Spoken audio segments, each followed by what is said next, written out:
বিসমিল্লাহির রহমানির রহিম। আসসালামু আলাইকুম এভরিওয়ান। আবারও নতুন আরেকটা জায়গায় চলে আসলাম। আমার পিছনে যে ভবনটি দেখতে পাচ্ছেন, হাসিরপাড় সরকারি প্রাথমিক বিদ্যালয়, এবং আমার ডান পাশে আরেকটি ভবন আছে, হাসিরপাড় উচ্চ বিদ্যালয়। আহ, আশেপাশের কয়েকটা গ্রাম থেকে এই হাসিরপাড় উচ্চ বিদ্যালয় এবং প্রাথমিক বিদ্যালয় অনেক পুরাতন। এই প্রতিষ্ঠানটি, এটা 1935 খ্রিস্টাব্দে প্রতিষ্ঠা করা হয়েছে এবং ধাপে ধাপে পরবর্তীতে আবারও এটা পুনর্নির্মাণ করা হয়েছে 2010 সালে, 2011 সালে।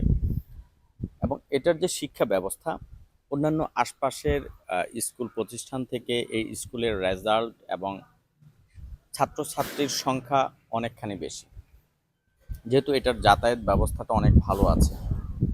তবে হাসিরপাড় উচ্চ বিদ্যালয়ের ওই ভবনটি দেখতে পাচ্ছেন, এটা একদম নতুন। তারপরে আরেকটা আছে এখানে পুরাতন ভবন, এখানে আরেকটা আছে, এটাও নতুন ভবন। তো সব কিছু মিলিয়ে এটার যে মাঠ, স্কুলের মাঠ, এটাও বিশাল বড়, আপনারা অলরেডি দেখতে পাচ্ছেন। তবে মাঠের ভিতরে মোটামুটি বৃষ্টি হলে কিছু কিছু এরকম গর্ত আছে যেটার মধ্যে পানি জমে থাকে। আমার মতে ছাত্রছাত্রীদের জন্য অনেক অসুবিধা হয় এরকম মাঠের মধ্যে যদি এরকম গর্ত থাকে। তো বিষয়টা একটু প্রতিষ্ঠানের যে সকল কর্মকর্তারা আছেন অবশ্যই বিষয়টা একটু দেখবেন।